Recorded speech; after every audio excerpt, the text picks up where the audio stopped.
लौंग भी हैं। तो इस मुट्ठी भर लौंग से आप अपना ना सिर्फ क्लोव ऑयल बना सकते हैं, बल्कि इसको क्लोव को किस किस तरह आप एप्लीकेशन में यूज़ कर सकते हैं,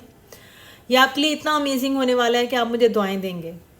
अगर आप 12 मसाले नहीं अप्लाई करना चाहते अपने सर पे, आपको लगता है कि जी प्याज की स्मेल आपके लिए बेरेबल नहीं है, आपके लिए मेथी दाना की स्मेल बेरेबल नहीं है, अगर आप किसी भी किस्म की तेज़ खुशबू वाली चीज़ अपने सर पे या बदबू वाली चीज़ अपने सर पे नहीं लगाना चाहते, लेकिन फिर भी अपनी हेयर ग्रोथ फास्ट करना चाहते हैं,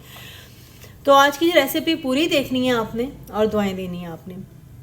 लौंग जो है ना, वो हमेशा से बालों की ग्रोथ के लिए बहुत ज़्यादा एक्टिव माना जाता है, क्योंकि इसमें एंटीऑक्सीडेंट होता है। जो भी चीज़ में एंटीऑक्सीडेंट होता है ना, वो आपकी जहाँ पे भी अप्लाई करते हैं, जैसे हम सर की जो स्कैल्प है इस पर लगाएंगे, तो ये हमारे जो बालों की जड़ें हैं ना, उसमें खून की रवानी को तेज़ करेगा, जिसकी वजह से जब खून का बहाव तेज़ होगा, यानी कि खून की गर्दिश तेज़ होगी, तो